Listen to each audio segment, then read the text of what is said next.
네, 그동안 청취자 여러분들이요, 이슈앤피플에 주신 의견 가운데 가장 많았던 게 이거 아닐까 합니다. 현상도 중요하지만 평가에도 더 신경 써달라, 그런 당부셨습니다. 나는 이렇게 생각하는데 다른 사람들은 어떤 의견을 가지고 있는지, 또 그래서 우리 이웃들의 전반적인 의견은 어떤지 그게 참 궁금하다, 그런 얘기가 될 겁니다. 그래서 새로 마련한 코너입니다. 원리를 찾아라 시간입니다. 앞으로 매주 월요일 이 시간에는요, 리얼미터 이택수 대표와 함께 여론조사로 본 민심을 살펴볼 예정인데요. 오늘이 바로 그 첫 시간입니다.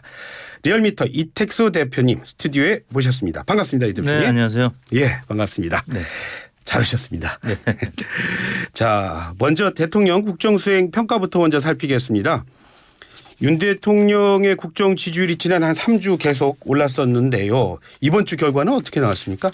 네, 리얼미터가 미디어 트리뷴 의뢰로 지난 8월 7일부터 11일까지 조사한 내용입니다. 자세한 사항은 중앙선거여론조사심의원회 홈페이지를 참고하시면 되겠는데요. 예. 윤석열 대통령의 국정수행 긍정평가가 38.3%로 지난주 대비 0.8%포인트 올랐고요. 예. 부정평가는 59%로 0.3%포인트 하락했습니다. 예. 지난 한 달여간을 보면은 예. 지난 그 6월 하순부터 7월까지는 좀 빠지는 분위기였습니다. 한 4주 연속 빠지다가 예. 7월 마지막 주부터 지난주까지 3주 연속 소폭이지만 예. 상승하는 모습을 나타냈습니다. 예. 저 처음 이렇게 네. 그 스튜디오에 모셨는데 이게 직접 그래프를 보시면서 이렇게 그럼요. 하시는군요. 왜냐하면 숫자 하나 또 잘못 얘기하면은 예. 네. 여론조사심의원회, 그다음에 방송통신위원회 이런 데서 경고를 받을 수 있기 때문에 경고 들었지만 굉장히 과학적이다 이런 걸 네. 느꼈는데요. 정확하게. 자, 그런데 네. 지난주에 가장 큰 논란이 역시 잼버리 파행이었거든요. 네. 그거는 이번에 조사에 좀 포함이 된 건가요? 대통령 국정수행 평가를 일간으로 보면은 예. 저희가 리얼미터가 이제 월화수목금 500명씩 총 2,500명을 조사하기 때문에 예. 일간으로 볼 수가 있는데요. 주초 중반, 그러니까 화요일, 수요일까지는 강세를 보였습니다. 39%대를 기록하다가 예. 목요일, 금요일 날은 좀 빠져서 37% 안팎 지지를 기록했는데요. 예. 새만금 잼버리 관련된 그 위기 상황에서 여러 가지 지원책들이 나오면서 예. 주 중반까지는 좀 상승하는 분위기.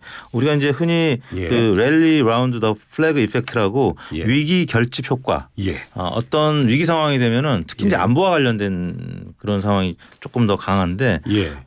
지난번 우리나라에서 그 IMF 때도 그랬고 예. 또 미국에서 이제 부시 대통령 때 9.12 사태가 있을 때도 그랬고 예. 어떤 위기 상황이 국가적으로 아주 예. 크게 나타나게 되면 국민들이 똘똘 뭉치면서 뭐 여당 그리고 대통령 지지도를 좀 공고하게 해주는 그런 측면이 있습니다. 예. 위기 결집 효과라고 하는데 이제 영어로는 제가 말씀드린 플래그 이펙트, 예. 깃발을 이제 흔들고 거기에 예. 이제 따라가는 우리 국민들의 모습을 보여주는 효과인데 예. 지난주 초중반까지는 잼버리 위기 상황 때문에 예. 뭐 전 국민적으로 예. 또 뭐 기업들도 마찬가지고 여러 가지 뭐 후원하는 예. 도와줘야 된다는 의견들이 많이 있었죠. 근데 주 중후반부터는 예. 그 해병대 예. 수사 단장 관련된 여러 가지 좀 복잡한 소식들이 전해지면서 목요일 금요일 날은 윤석열 대통령 지지율이 조금 소폭 하락하는 모양새를 나타냈는데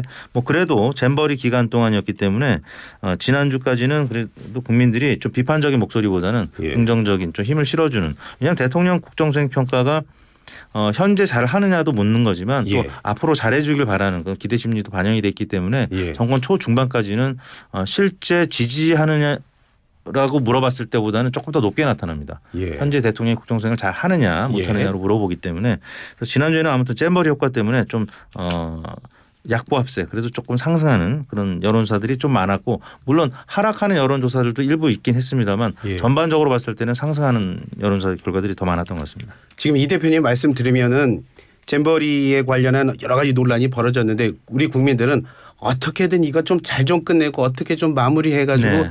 그 외국으로 하여금 우리가 좀 안 좋은 이상 좀 줄이자 뭐 이런 의견이 많이 반영됐죠. 그렇죠. 지난주 주말에 이제 폐영이 됐고 예. 아무튼 외국 손님들이 특히 예. 이제 젊은 세대들이 많이 한국에 뭐 4만여 명 들어와 있기 때문에 예. 일단 마무리가 될 때까지는 예. 손님들 계실 때까지는 우리가 일단 잘 모시자 이분들을 예. 뭐 이런 차원에서 여러 가지 후원들도 있었고 예. 뭐 K-팝도 공연을 이제 함에 있어서 많은 국민들이 예. 지지를 보내고 또 관심을 보냈기 때문에 예. 지난주까지는 그래도 조금은 정부에 좀 유리한 여론이 형성됐다면 이제부터는 이제 각 여야 간에 책임론 공방에 이제 들어갈 것이기 때문에 예. 이번 주 지지율은 좀 지켜봐야 되겠죠. 예. 혹시 뭐 민주당에서 그 혁신에 나왔는데 그거 가지고 뭐 논란 많던데 그것 때문에 어떤 그 잼버리 때문에 깎아먹을 수 있는 네. 대통령의 이미지를 좀 희석시킨 건 아닐까요? 그러니까 지난주 같은 경우 예. 이제 발표된 여론조사 결과들을 보면 민주당이 특히 김은경 혁신위원장의 노인 비하 논란 예, 이 예. 부분 때문에 민주당이 좀 빠진 여론조사 결과들이 더 많이 보였습니다. 특히 6, 70대 이상 어르신들 계층에서는 지지율이 조금 더 많이 빠졌고 예, 예. 그러다가 이제 이번 주는 김은경 혁신위원장이 사실상 이제 그 업무를 다 했고 예, 예. 그 여러 가지 혁신안들을 내놨었는데 이번 주에는 사실 김은경 혁신위원장의 이런 논란들이 영향을 미쳤다기보다는 그 전에 이미 반영이 됐고요. 예. 이번 주는 아까 말씀드린 그 해병대 예. 수사단장 관련된 여러 논란이 지금 민주당에서는 이 부분을 이제 여당을 향한 또 대통령실을 향한 어떤 공세 포인트로 삼으려고 하는 상황이기 때문에 예. 그게 이제 바로 지난 목요일부터 나타난 현상이라서 아까 말씀드린 일간 변화에서 조금 정부 여당의 불리한 여론이 감지가 되고 있습니다. 지금 잠깐 언급하셨는데 지금 정당 지지율은 어떻게 나오고 있어요? 네, 정당 지지율 리얼미터 조사인데요. 예. 민주당이 45.7%로 1.4%포인트 올랐습니다. 예. 그리고 국민의힘은 37.2%로 역시 0.9%포인트 올랐습니다. 예. 양당이 모두 집결한 것으로 결집한 것으로 나타났는데 민주당은 이제 그 전주에 노인 비하 발언에서 좀 벗어나서 혁신한 3차 혁신안이 발표가 됐죠. 그 부분이 이제 반영이 된 것 같고 국민의힘은 이제 대통령 지지도와 마찬가지로 예. 잼버리 효과 때문에 동반 상승한 것으로 예. 분석을 하고 있습니다. 대표님 그렇게 그 민주당도 조금 오르고 그다음에 국민의힘도 조금 올랐다. 그건 무당층이 줄은 건가요? 무당층 이제 일부 그 여론조사 기관들에선 줄었는데 또 전화 면접 조사에서는 지난주 같은 경우는 또 많이 늘어나서 이 총선을 앞두고 총선이 지금 한 7, 8개월 남았는데 무당층이 많이 늘어나다 보니까 내년 총선 예측이 좀 어려운 거 아니냐. 그리고 뭐 여당 야당 모두 다 위기 아니냐. 특히 무당층이 많이 나타나는 그 전화 면접 조사에서는 그 국민의힘 지지율은 비슷한데 민주당 지지율이 좀 낮게 나타나서 이른바 샤이 야당 표심이 있는 건데 이게 만약에 실제 투표로까지 이어지면 민주당이 좀 어려워지는 거죠. 특히 수도권에서 이제 그런 분위기가 감지되고 있다라는 위기론도 있는데 또 한편으로는 국민의힘 지지율이 또 낮은 리얼미터를 포함한 자동응답 방식에서는 민주당보다 한 8%포인트 낮거든요. 이제 심평 변호사라든지 아니면 이준석 전 대표는 여전히 위기 상황이다. 특히 경기 인천은 좀 더 심각하고 국민의힘 입장에서 서울은 뭐 그나마 좀 팽팽한 분위기인데 경기 인천은 좀 어려운 분위기이기 때문에 뭐 서울도 그렇고 경기 인천도 그렇고 수도권 좀 쉽지 않은 선거다라는 게 심평 변호사 그다음에 이준석 전 대표의 이제 발언이었죠. 근데 그분들 그렇게 보시는데 여론조사 전문가로서는 지금 어떻게 보세요? 근데 저는 이제 4년 전 또 8년 전 이 총선이 있었고 그때로부터 딱 이맘때 한 7, 8개월 전에 이 여론 동향을 보면은 전화 면접 조사는 그러니까 투표를 할 분들도 많이 표집이 되지만 응답률이 상대적으로 높기 때문에 투표 안 하실 분들도 이제 표집을 하거든요. 근데 이제 자동응답 방식은 투표에 관심이 있는 분들은 적극적으로 응답을 하지만 투표 안 할 분들은 애초에 전화를 안 받기 때문에 응답률이 상대적으로 낮은데 총선과 이 총선 결과 비교해 보면은 이제 4년 전 얘기입니다. 4년 전. 실제 민주당이 압승을 했습니다만 실제 득표율은 민주당이 한 8%포인트 앞섰어요. 그러니까 의석수는 뭐 한 180대 100 뭐 이렇게 우리가 기억을 하잖아요. 실제 이제 비례대표를 빼면 한 160 몇 대 이제 뭐 90몇 이렇게 됐던 것 같은데 엄청난 차이였음에도 불구하고 득표율은 지역구 득표율은 49.9 대 42.8인가 뭐 그랬습니다. 그래서 8점 몇 퍼센트 차이였어요. 근데 여론조사를 당시에 걸 찾아봤더니 자동응답 방식은 민주당이 한 8%포인트 이기는 걸로 나와서 좀 비슷했습니다. 근데 전화 면접 조사는 당시에 야당이 미래통합당이었습니다. 예. 그러니까 지금으로 보면 국민의힘이 야당이었는데 전신이었죠? 예. 실제 탄핵 이후였기 때문에 차이 야당 표심이 더 심해가지고 실제 10% 뭐 8% 포인트가 아니라 한 20% 40% 포인트 뒤지는 걸로 나왔기 때문에 예. 그러니까 전화 면접 조사는 어떤 추이를 보는 데는 이제 도움이 되는데 예. 특히 야당 표심을 분석하는 데는 조금 한계가 있다고 저는 개인적으로 보기 때문에 예. 그래서 현재는 지금 국민의힘 심평 변호사 또 이준석 전 대표가 분석하는 게 엄살이 아니라 실제 좀 위기상이기 때문에 예. 내년 총선에는 뭐 이준석, 유승민, 홍준표 약간 비주류도 다 통합하지 않으면 예. 여당으로서는 쉽지 않은 선거가 될 수 있다라는 경고가 저는 맞다고 봅니다. 그러니까 이 대표님 그러니까 뭐 몇 %, 올랐다 떨어졌다 이걸 보는 게 아니라 좀 저 역시도 이제부터 앞으로는 좀 과학적으로 이제 예, 여러 조사기관들 결과를 봐야죠. 과학적으로 좀 들여다봐야 네. 되는군요. 저는 사실 이게 요즘에 가장 관심입니다만 중도층의 민심은 어떻게 움직였어요? 그 중도층도 보면은요, 그러니까 어느 정당을 지지하지 않는 이 중도층, 무당파층이 있고 예. 또 요즘에는 거의 대부분 조사기관들이 예. 이념 성향을 묻습니다. 아. 보수냐, 중도냐, 진보냐. 예. 근데 여기서도 이념을 안 밝히는 무념파들이 있어요.